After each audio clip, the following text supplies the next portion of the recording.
ሁለት አሲስት ኧረ ለአንተ ቃላጣንልህ። ሊዮኔል ሜሲ ሀገሩን ተሸክሞ አርጀንቲና ለፍጻሜ አብቅቷት። እንግሊዝ የእግዚአብሔር እጅን ተመልክተዋል። አሁን ደግሞ ከእግዚአብሔር ግራግር ጋር ይገናኛሉ ሲል ዝላታን ኢብራሂሞቪች ተናግሮ ነበር። እንዳለውም አልቀረም። ዛሬም ሊዮኔል ሜሲ አርጀንቲናን ታድጓታል። ሌሎች አርጀንቲና ተጫዋቾች ስጋ ቢሆኑ ሊዮኔል ሜሲ ለብሔራዊ ቡድኑ ነፍስ ነው። ዛሬም በወሳኝ ሰዓት ሀገሩን ታድጓታል። አርጀንቲና በእንግሊዝ 1-0 እየተመራች በመጨረሻ ሰዓት ሊዮኔል ሜሲ ሁለት አሲስቶችን አድርጎ አርጀንቲና ለፍጻሜ አብቅቷታል። የአርጀንቲና የአደጋ ጊዜ ተጠሪ፣ የአርጀንቲና የአደጋ ጊዜ መውጫ ሊዮኔል ሜሲ ዛሬም ሀገሩን ተሸክሞ ለፍጻሜ አድርሷታል። አዑዙ ቢላሂ ሚነ ሸይጧን ረጂም። አረ ሶስተኛው ዓለም ጦርነት ቢነሳ በመሳሪያ አይደለም አርጀንቲና ምገባው በቤስት 11 ነው መተታኮስህ። በቃ አትቋጥር፣ ፍታ፣ ጎትህ የለም አይደለ? በቃ በመቋጠር አይደለም እዚህ ጋር የለም እያለ ደግፈዋል። አሁን የለም በቃ ተዝናና። መደገፍ ባችል እንኳን ያለ ፓስፖርት ባልታደሰ ፓስፖርት አገር ለአገር ተሽከርክረ አገር ሁሉ ወደቀች። በቃ ፍታና ኳስ ተመልከት በእናት ቢያንስ የፍጻሜውን ኳስ እንኳን እስቲ ሳትጨነቅ ዘና ብለህ ይው። ሊዮኔል ሜሲ ምንድነው? ምን አይነት ምትሃተኛ ነህ? ጎትህ ሆነ አልሆነ ወጥተህ መስክር ብራዘር። እኛ የግብጽ ችግር ነው ምናምን ብለን ነበረ። ከ80 በኋላ ምን አይነት ሴጣን ያለበት እኮ አርጀንቲና ይሄው እንግሊዝን አጥባ አሰጣችሁ። ያን ሁሉ ኳክብት የግብጽ ችግር የአፍሪካውያን ችግር ነበር ይመስለን። ይሄው የሱፐርስታርን ስብስብ አወደመችው 1-0 ከመመራት። ምንድነህ ሜሲ ልትገለን ነው? አርጀንቲኖች እንግዲህ ታሪክን መድገም ችለዋል ማለት ነው። ታሪኩን አሁን የደገሙት ግን ፌር ኤንድ ስኩዌር በሆነ መልኩ ነው ማለት ይቻላል ማለት ነው። እንዳያችሁት እንግዲህ እንግላንዶች እንግዲህ 1-0 የሞመንተሙ በእነሱ በኩል ነበረ። ፎር ዘ ሞስት ፓርት አርጀንቲኖች ፈርስት ሃፍ ላይ እንዳያችሁት ጦርነት ነበር ያየነው። በቃ አርጀንቲና ይነሱ ሞመንተም እንዳያገኙ ቶሎ ያቆረጡ በጣም በከባድ አግሬሽን ሲጮቱባቸው ነበር። ከዛ ሰከንድ ሃፍ ላይ እንግላንዶች አንድ ሾለክ ብለው ጎል ቢያገኙ ቶማስ ቱክል ያለበትን ድክመት አሳይቶን ነበረ። አንድ ጎል ለማስጠበቅ ዝግትግት አድርጎ ቁጭ ብሎ ነበረ። አርጀንቲና ደግሞ ሲያንኳኳ ውሎ ማለት ነው። ኤንዞ ፈርናንዴስ ከቦክስ ውጪ የፒክፎርድን ፖዚሽኒንግ አይቶ ጥግ ላይ ቀርቅሮለት ነበረ።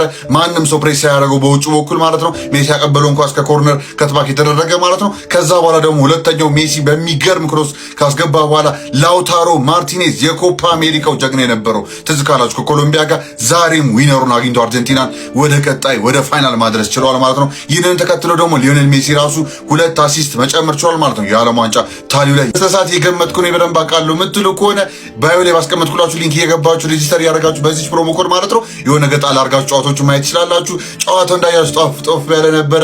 ቢጫውም በቃ ጎሉም እንዳያችሁ ብዙ ነገር ነበረው። እንደዛ ደግሞ መሄድ ከፈለጋችሁ እንዳልኳችሁ ገብታችሁ መጫወት ትችላላችሁ በዋኒስ ማለት ነው። ከዛ ውጪ ባለው ግን ስለ ጨዋታው ደግሞ እስቲ በሰፊው እናወራ። አርጀንቲኖች ደግሞ እንዴት ነው ዛሬ ጨዋታውን አድቫንቴጃቸውን የመቱበት መንገድ አይ ቲንክ አሪፍ ነው ብዬ አስባለሁ። ሰሱ ትንሽ እናወራ። ደግሞ 12 አሲስት ላይ ያስቀምጧል ብዬ አስባለሁ ከዚህ በኋላ ማለት ነው። እና የሚገርም ነው ብቻ የተሰራው ነገር ጨዋታው ራሱ ይሄን ነበር ስላችሁ የነበረው። ጎል ይፈልጋል። ሌላው ነገር እቺ አግሬሽን አሁን ቀርታ ጨዋታኒ ኳስኒ ስላችሁ የነበረው ይሄን ነበር። ነገር ግን ኢንግላንዶች ደግሞ በተራችን እኛም መጥፎን ኳስ እናራምዳ፣ ነገር ግን በሎ ብሎክ ነበር ያሰበው ቶማስ ቱክል። እኔ በዚህ መቀጣቱ በጣም ደስ ብሎኛል። ምክንያቱም ከዚህ በፊት በጣም ክሩል የሆነ ስራ ነበረ ያን ቼልሲ ሻምፒዮንስ ሊግ ሲያነሳ የሰራው ለብዙ ቲም እና ለማንቸስተር ሲቲ ደጋፊ በደንብ እንረዳዋል ይህን አጮትና ያው የሚገርም ሲዲኤም ያን ይዞ ነበር። አሁን ደግሞ በሁለት ሲዲኤሞች መጮህ ሞክሮ ነበር። ራይስ ደከመው፣ ቀይሮ ማስወጣት ግዴታ ነበረበት። ኦልሞስት ያኔ ነው ደብል ፒቪቱ ከአንደርሰን ጋር ካጡት በኋላ አንደርሰንም በቃ ማንን ይያዝ 3-2-4 ሚድፊልደር ነው ከፊት ለፊት የሚቆመው። ከዛስ የትኛውን ትደገፋል አታውቅም። ኤንዞ ፈርናንዴስ ደግሞ ይሄን አይቶ አራተኛ ጊዜው ነበረ አይ ቲንክ ይሄንን ኳስ ሲመታና ያንን አይቶ አራተኛው ኳስ የመታት ግን የምትገርምና ጎል መጎን ችላ ነበር ማለት ነው። ጆሮንም እንዲያርጉ ሲያይ ሰምተናል። ለኛ ነው ምላሹ ለሪያል ማድሪድ ነው እንዴ አምጥኝ ነው ምንድነው እንደዚህ ያለ ነበረ። በቂ አይደለም ተብሏል ብዙ ጊዜ ግን በቃ ያ ነው ብቻ ይመቸው። ኤንዞ ፈርናንዴዝም ከዛ ውጪ ባለው ላውታሮ ማርቲኔዝ ማስቆጥሯል። ኢንግላንድ ደግሞ ኢትስ ኖት ካሚንግ ሆም አለቀ። በዚህ ነው እድላችሁ እንግዲህ የሚያበቃው ማለት ነው። ዳኛው ትንሽ ጨዋታ አውት ኦፍ ኮንትሮል ወጥቶበታል ወይ? አዎ። አርጀንቲኖች ደግሞ ያንን ደግሞ አድቫንቴጅ መተውበታል ብዬ አስባለሁ። ያ ማለት ተጨሯል ማለት አይደለም። አድቫንቴጅ መምጣትና ሌላ ነገር የተለያየ ነው። የጨዋታውን ቴንሽን ተጠቅመዋል ማለት ነው። ኖርማል እሱ ደግሞ በጣም ምክንያቱም አደ ቢገስት ስቴጅ አርጀንቲና ይህን ያውቁታል። 22ም ዓለም ዋንጫ ያሸነፉበት ምክንያት ይሄ ነበረ እና ይህንን አድቫንቴጅ መምጣታቸው በጣም ጎበዝ ናቸው። ኢንግላንድ ደግሞ ክሊርሊ አንኤክስፒሪየንስ ታይተናል። በቃ ኤክስፒሪየንስ ራሱ ያላቸው ቢመስሉ ተጫዋቾቹ ሜዳ ላይ ያሉት ግን እንደዚህ አይነት ስቴጅ ላይ ደግሞ እንደዚህ አይነት ቴንሽን ሲኖር አንዳንድ ሪያክት የምታደርግበት መንገድ ማታ ያደርጋልና ሌተር ኦን ዘ ስቴጅ እንደምታዩት ጨዋታው ላይ በተለይ ማተር ያደረገው እሱ ነበር ብዬ አስባለሁ። ፋቲጉን መጣ፣ ተቀጠቀጡ፣ ገባባቸው። ዲዘርቭ ሊሶ አርጀንቲና ሰከንዳው ከተቆጣጠረ በኋላ ማሸነፍ ችሏል። ለአንድ ስፔን ከአርጀንቲና ማን ያሸንፋል? ኮመንት ላይ ቮት አስቀምጥላችኋል። ቮት ማድረግ እንዳይረሳ በፖል ላይ ማለት ነው። ቀጣይ እስክንገናኝ ድረስ የዓለም ዋንጫ ከ104 ጨዋታዎች 102 ተመልክተናል። 2 ይቀረናል። ቀጣይ እስክንገናኝ ድረስ ቅድ እንዳልኳችሁ ራሱ መጫ እንዳይረሳ አሳስኩን ታስቆዛችሁ ኮፒኒንግ ይደረግ። ይመቻል። እኔ ግን በምን ጽድቅ በምን ጥሩ ስራዬ ነው ግን እዚህ ሰውዬ ያረከኝ ፈጣሪ በምን ስራዬ ነው? እኔ ሜሲ ሰው አስቡ። እኔ ከዚህ ሰው የአጌኒስት በሆን ቲክቶክ ላይ በጣም ከባድ ነበር። ከዚህ ሰው የአጌኒስት ሆነ በየጊዜው አንዴ ፊፋ ነው ስትል፣ አንዴ ዳኛ ነው ስትል፣ አንዴ የታሪክ ተመራማሪ ስትሆን፣ አንዴ የጥቁሮች የሰብአዊ መብት ተማጋች ስትሆን እግር ኳስ ላይ ማለት ነው።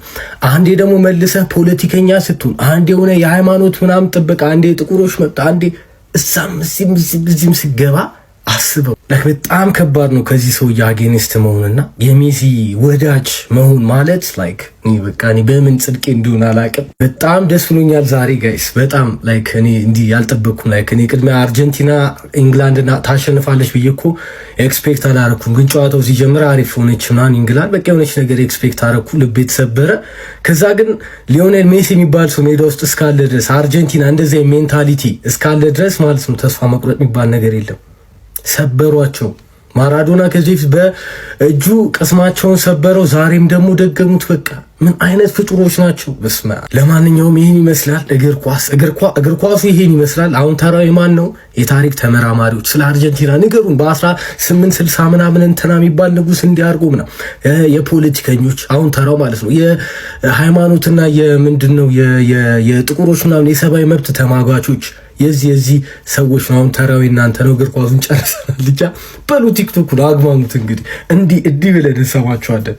አርጀንቲና የመጨረሻ ሰዓት ስፔሻሊስቶች ለፍጻሜ ደርሰዋል። እንግሊዝ ከዓለም ዋንጫው ተሰናብተው ዛሬ በዓለም ዋንጫው ግማሽ ፍጻሜ ጨዋታ ምን አይነት ድራማ ነበር የተመለከትነው። በመጨረሻም አርጀንቲና እንግሊዝን 2-1 አሸንፋ ሁለተኛ ተከታታይ ጊዜ ለዓለም ዋንጫው ለፍጻሜ አልፋለች። የእንግሊዝ ጉዞ ደግሞ በግማሽ ፍጻሜው ተገድቶ እንግሊዝ 55ኛው ደቂቃ ላይ በአንቶኒ ጎርደን አማካኝነት ጎል አስቆጥሮ ጨዋታውን 1-0 እየመሩ ነበር። ከዛም አርጀንቲና በማጂሻን ሊዮኔል ሜሲ 2 አሲስቶች፣ ኤንዞ ፈርናንዴዝ እና ላውታሮ ማርቲኔዝ 2 ጎሎችን አስቆጥረው እንግሊዝን 2-1 አሸንፈው ለፍጻሜ አልፈዋል። እንግሊዝ ደግሞ ከዓለም ዋንጫው ተሰናብተዋል። ስለዚህ ጨዋታ ምን ትላላችሁ? ሀሳባችሁን ኮሜንት ላይ አካፍሉኝ። የፕላስ ምልክቷን እየነካችሁ ፎሎ ማድረግ እንዳትረሱ። ሊዮኔል ሜሲ ግን እንዴት ነው ጨዋታው ሳይኖር ጨዋታ ውስጥ ሊኖር ይቻላል? ሃው የሚለው ጉዳይ ሁሌም ለኔ ጥያቄ ይሆንብኛል። ሁሌም ብናየው ግን በቃ ጥያቄ ይሆንብኛል ለኔ እና ማን ኦፍ ዘ ማች አሸነፈ አይደል? ሁለት አሲስት ምናምን ስላደረገ አይደል?